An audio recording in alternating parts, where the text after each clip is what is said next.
Hoy vamos a presentar nuestro taller de base de datos. Nuestro grupo está constituido por Lady Paola Prada, Juan Guillermo Vargas. Pertenecemos al primer módulo de bioestadística de la especialización de epidemiología clínica de la Universidad del Bosque. Nuestra introducción es una muestra, una base de datos de 87 pacientes que se recolectaron en el Hospital Universitario Fundación Santa Fe de Bogotá. La fecha de recolección fue entre el 1 de enero del 2011 hasta el 31 de agosto del 2011. El objetivo de la base era detectar a través de la medición de factores de riesgo cardiovascular en pacientes que presentan infarto agudo del miocardio. Las variables que se tomaron en cuenta, ¿cuáles fueron? La edad, el sexo. Dentro de los antecedentes personales se tenía en cuenta que el paciente hubiera presentado infarto agudo del miocardio, hipertensión arterial, diabetes mellitus tipo 2, tabaquismo y dislipidemia. Al momento del ingreso, teníamos en cuenta variables si el paciente presentaba dolor típico, característico para evento coronario agudo, si el infarto se asociaba con o sin elevación del segmento ST en el electrocardiograma y qué clasificación de Killip y Kimball tenía al momento del diagnóstico. Dentro del manejo también se tiene en cuenta si el paciente recibió dentro de la hospitalización aspirina, beta bloqueador, inhibidor de la enzima convertidora de angiotensina y estatina. Dentro de las variables cuantitativas del paciente se tenía en cuenta la tensión arterial sistólica, la tensión arterial diastólica, el peso, la troponina sérica y los días de hospitalización. Al momento de caracterización de nuestra muestra, de los 87 pacientes que encontramos que el promedio fue de 64.8 pacientes, la mediana fue, o percentil 50, estaban en los 67 años, la desviación estándar que presentó esa distribución fue de 14.6, con un valor mínimo de 28 años y máximo de 97. Si evaluamos la tabla de frecuencia respecto al sexo, vemos que nuestra población en respecto a los hombres fue el 63%, es decir, 55 pacientes dentro de la frecuencia absoluta, y mujeres, 32 mujeres, es decir, 37% de la muestra. Respecto a si el paciente previamente había presentado otro infarto agudo del miocardio, que encontramos que no habían presentado infarto agudo del miocardio en 70 pacientes y sí lo habían presentado 17 pacientes. Es decir, que el 19.5% de nuestra muestra se había presentado infarto y no lo había presentado en el caso de 80.4% de la muestra. Respecto al antecedente de hipertensión arterial, 45 pacientes eran hipertensos, es decir, 51.7% de la muestra, 42 pacientes no padecían hipertensión, es decir, 48.2% de la muestra. Respecto a la diabetes mellitus, otro factor de riesgo muy importante para enfermedad coronaria, vemos en nuestra población que 73 pacientes no presentaban diabetes, es decir, 83.9% de la muestra, y 14 pacientes presentaban infarto sin diabetes, es decir, 16.092% de la muestra. Si los pacientes previamente habían estado expuestos o consumían tabaco, vemos que 62 pacientes no consumían tabaco, 25 pacientes sí, es decir, si lo vemos en frecuencias relativas, 28.7% sí tenían el antecedente de tabaquismo y 71.2% no lo padecían, no lo presentaban. El antecedente de dislipidemia, en frecuencias absolutas que vemos, tenemos que 41 pacientes sufrían de dislipidemia y 46 pacientes no la tenían. Y respecto a frecuencias relativas, vemos una distribución de 47.12% de pacientes sí presentaban dislipidemia y 52.8% no la padecían. Al momento del ingreso de los pacientes le preguntaban las características de dolor torácico. Si cumplía las características de dolor torácico típico, vemos que 64 pacientes sí las presentaron, 23 pacientes no la presentaron y en frecuencias relativas, es decir, 73.5 sí la presentaron, 26.4 no presentaron características típicas de dolor torácico. Respecto al diagnóstico, en el momento a los pacientes se hace un electrocardiograma y se documenta si el infarto tiene elevación del segmento ST o no la tiene. Si tiene elevación del segmento ST, vemos que 40 pacientes la presentaron, elevación del segmento ST, y 47 no la presentaron. Es decir, 45.9% de la muestra sí la presentó elevación y 54.023% no la presentó. Acá vemos la tabla, la distribución, el gráfico mostrando, un diagrama de barras mostrando esta distribución de eventos, como lo que acabamos de de documentar. Respecto a la clasificación de Killick y Kimball, vemos que tenemos nuestros pacientes que se dividen en 4 grupos, de 1 de menor severidad a 4 de mayor severidad.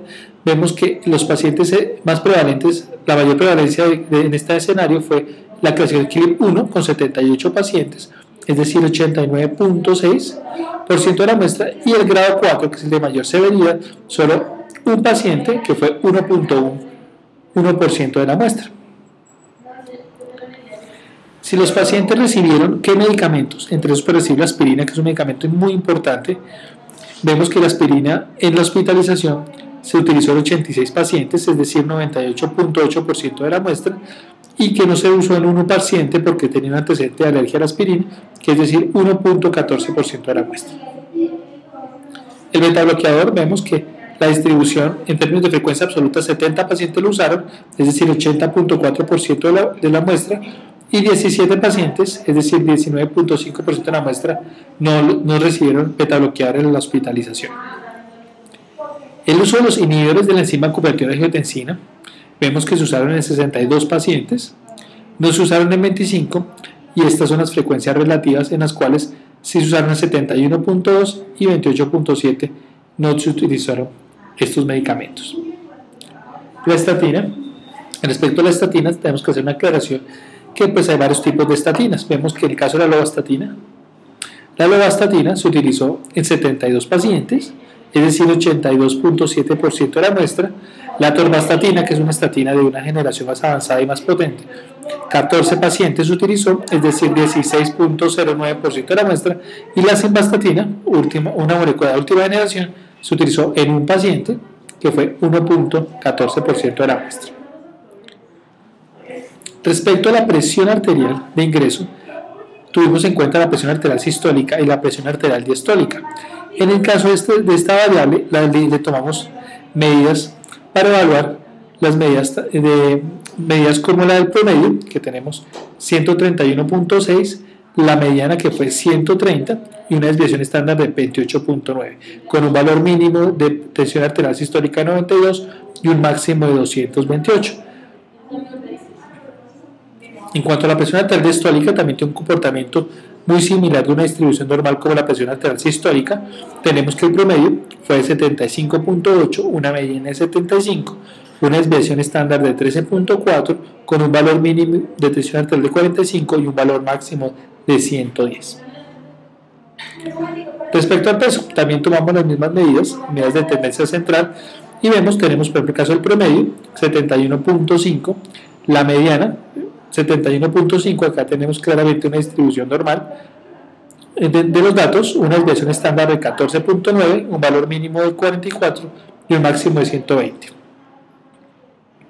Respecto a la troponina, que es un marcador sérico de daño de necrosis miocárdica y isquemia miocárdica que tenemos, a esto también le tomamos otras medidas, como el caso del promedio. El promedio de la troponina al momento durante nuestra muestra fue de 6.9, una mediana de 2.0, una desviación estándar de 12.5, con un valor mínimo casi entre los valores normales de 0.02 y un valor bastante elevado con un valor máximo de 79.19.